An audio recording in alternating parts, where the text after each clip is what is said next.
Hello everyone. जैसा कि हम लोगों ने प्रीवियस लेक्चर में कवर किया था, linear equation in one variable का कुछ सॉल्व एग्जाम्पल मैंने कवर किया था। लीनियर इक्वेशन में होता क्या है बेसिकली? लीनियर इक्वेशन बेसिकली होता है कि अगर लेफ्ट साइड में अगर कोई भी आपका चिन्ह होता है ना, लेफ्ट साइड में यानी कि बाया साइड में कोई अगर आपका अपोजिट कोई आपका साइन अगर प्लस है तो राइट साइड में आपका हो जाएगा माइनस, और लेफ्ट साइड में है डिवीजन तो मल्टीप्लाई। देखते हैं, फिर उसके बाद कवर करते हैं linear equation in one variable.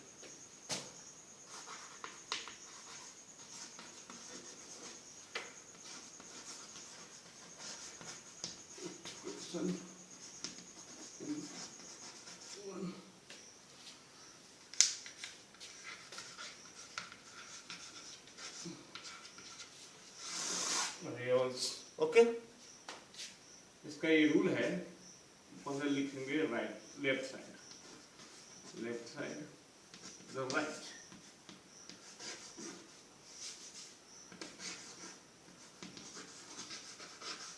Right then देखते हैं। ओके, तो इधर प्लस तो इधर माइनस, माइनस प्लस, मल्टीप्लाई तो डिवाइड, और डिवाइड तो मल्टीप्लाई। यही रूल है वेरिएबल को सॉल्व करने का रूल। वेरिएबल को सॉल्व करने का रूल यही है। अब देखते हैं इस पे क्वेश्चन कुछ कवर करते हैं हम लोग। देन 5x प्लस 35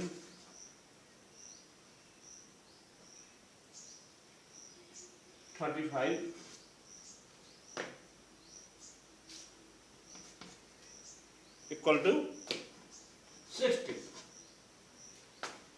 ओके, उसको कैसे बनाया जाए अब देखते हैं।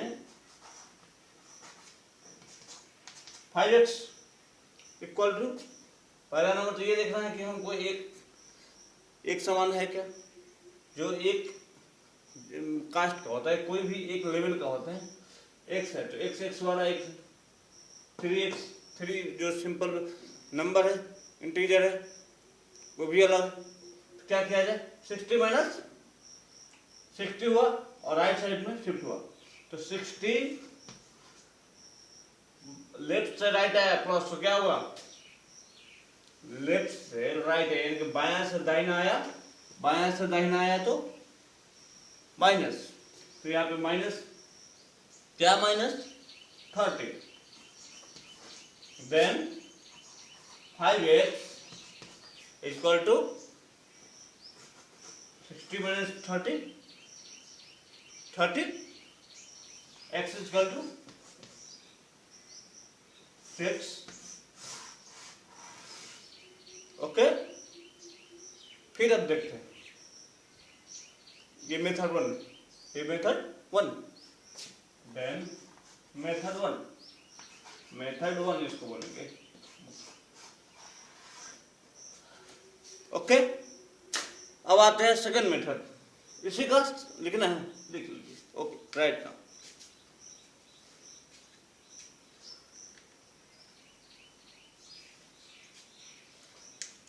अब आते हैं हम लोग सेकंड मेथड, इसी का method number 2। Then method number 2, पहले मैंने क्या किया था, लेफ्ट से राइट को शिफ्ट किया। अब हम लोग क्या करेंगे, इसके 5 कॉमन फैक्टर, ये दोनों में कॉमन फैक्टर क्या है मेरा, बताइए कॉमन फैक्टर क्या है दोनों में, 5,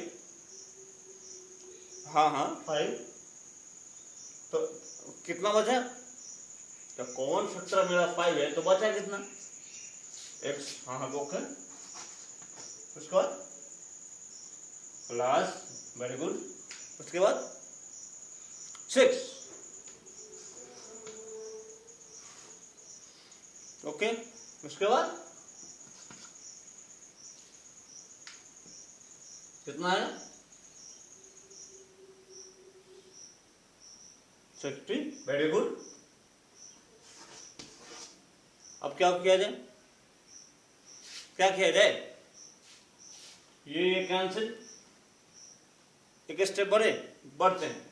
x + 16 x + 6 इक्वल टू 60/5 60/5। अब आते हैं तो x + 6 equal to 12। All right, x equal to 12। Left से राइट में शिफ्ट होगा। लेफ्ट अगर पॉजिटिव है तो राइट क्या होगा, निगेटिव। तो क्या -6। x equal to 6। ये मेरा हो गया आंसर। ये हो गया मेरा सेकंड मेथड।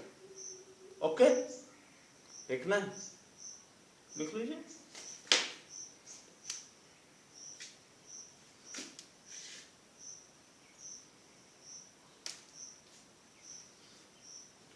ओके, बढ़ते हैं आगे, चलते हैं क्या होगा।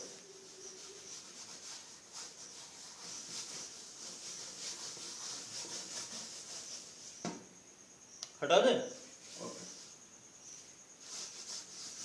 ओके ओके, देखते हैं अब अगला क्या है।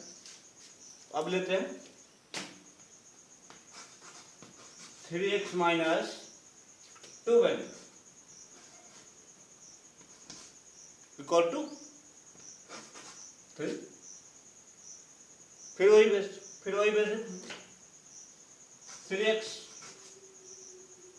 3x solution.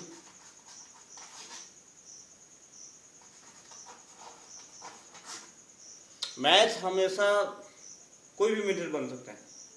मैथ का मतलब है जितना लॉन्ग, मैथ जितना लंबा कीजिएगा उतना मैथ।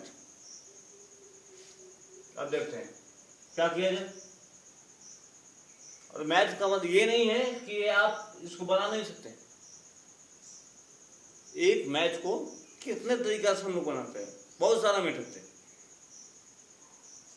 देखते हैं 3। तो मैंने क्या सिखाया था, अगर पॉजिटिव अगर लेफ्ट साइड है तो निगेटिव क्या, उसका राइट साइड क्या आएगा, निगेटिव, यानी कि प्लस लेफ्ट साइड तो राइट साइड में निगेटिव, और निगेटिव अगर बाय साइड में तो पॉजिटिव राइट साइड। पॉजिटिव अगर निगेटिव अगर लेफ्ट साइड शिफ्ट है तो पॉजिटिव राइट साइड। देखते हैं। ओके, देन कितना है ना, निगेटिव तो कितना है -12 तो इधर +12। ओके, क्या होना चाहिए, 3x equal to 12 + 3 15। Okay, x equal to 5। ये रहा आपका आंसर। ओके, ये रहा आपका आंसर। ये आपका मेथड 1 हो गया।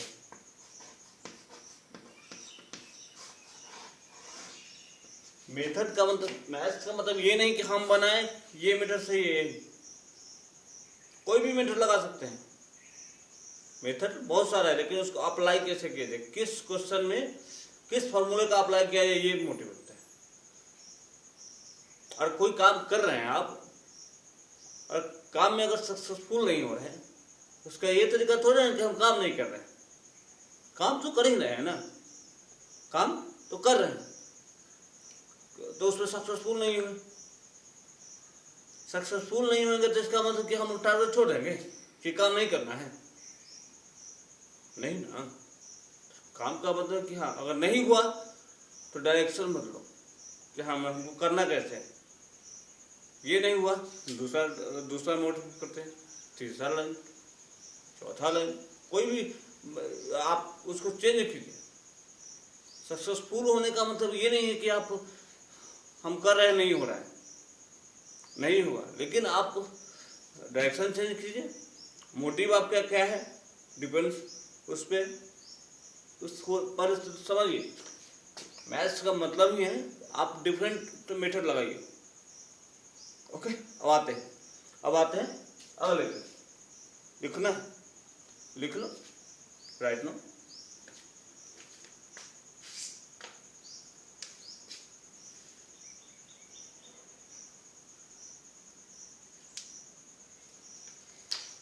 यस, अब आते हैं सेकेंड मेथड।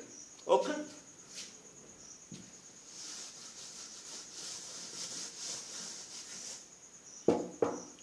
ये दोनों में कॉमन फैक्टर क्या है? ये दोनों में कॉमन फैक्टर, ये दोनों में कॉमन फैक्टर क्या है? 3। ओके, आप बोलिए x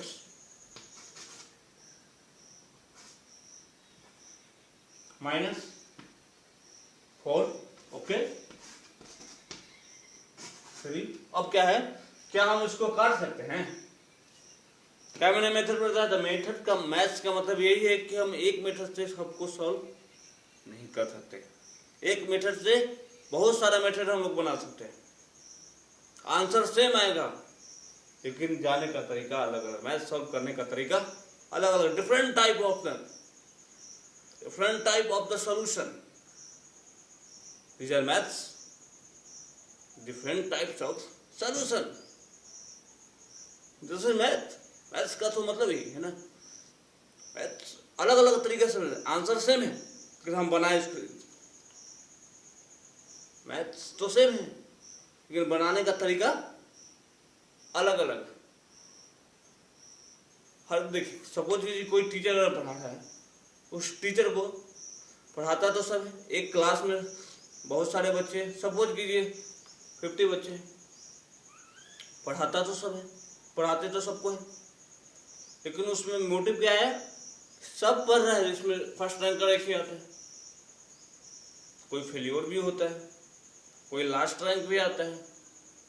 क्यों होता है? तो पढ़ा तो रहे हैं, आंसर क्या है? आंसर तो गलत भी हो सकता है ना, क्योंकि आंसर गलत क्यों हुआ? आंसर तो गलत हुआ ना, लेकिन हमको आंसर तो आएगा ही, लेकिन उसको बनाने का तरीका देखना है। आंसर सेम है, आपका आंसर सेम आया कि हाँ x + 5 = 3, तो x - 3 = 5, तो x = 5 + 3, यानी कि x = 8। इसका तरीका एक ही है।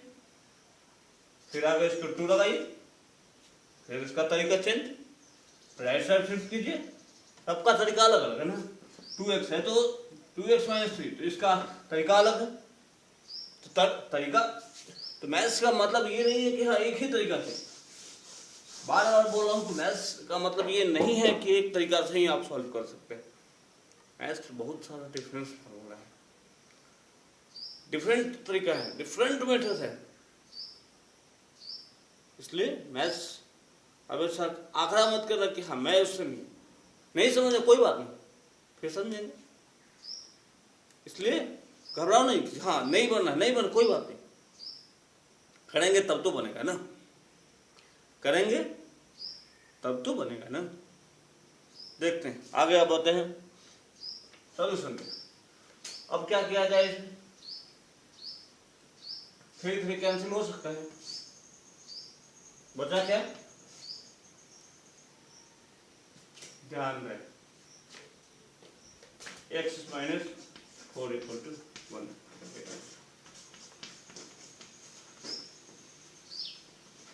x = 5 आ गया। अब देखते हैं फिर इसको एक और तरीका, देन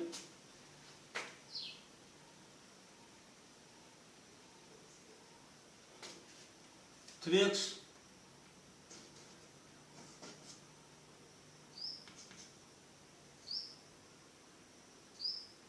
ओके, 3x ठीक है, लिख लो, राइट नाउ।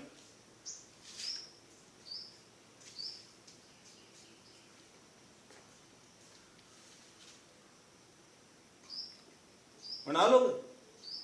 अगला मेथड बन जाएगा। आगे देखते हैं आगे।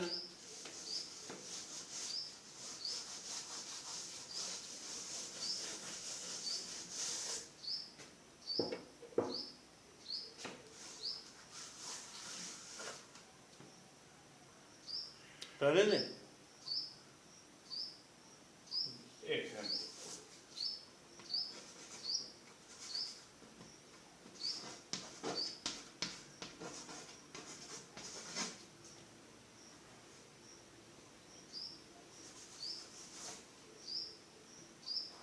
सॉल्यूशन बना रहे,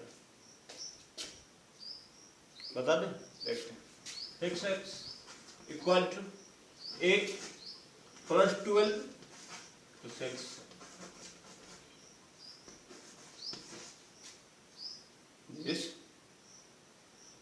तो x अपॉन 20/6 यानी कि 10/3। इक्वेशन का मतलब ये है कि अगर जो आपका आउटपुट आया, आउटपुट अगर आप इक्वेशन में डाल रहे हो, अगर दोनों LHS और RHS इक्वल हो गया तो आपका आंसर सही है, यानी कि आपका वैल्यू सही है।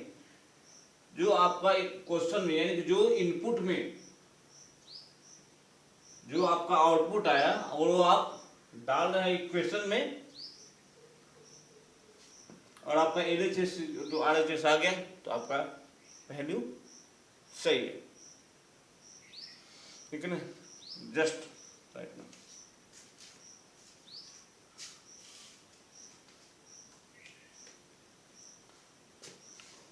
ओके, आज के लिए इतना ही। और कल हम लोग देखने वाले हैं 2 वेरिएबल है और 2 इंटीजर नंबर है, तो उसको कैसे सॉल्व किया जाएगा। आज के लिए इतना ही, थैंक यू।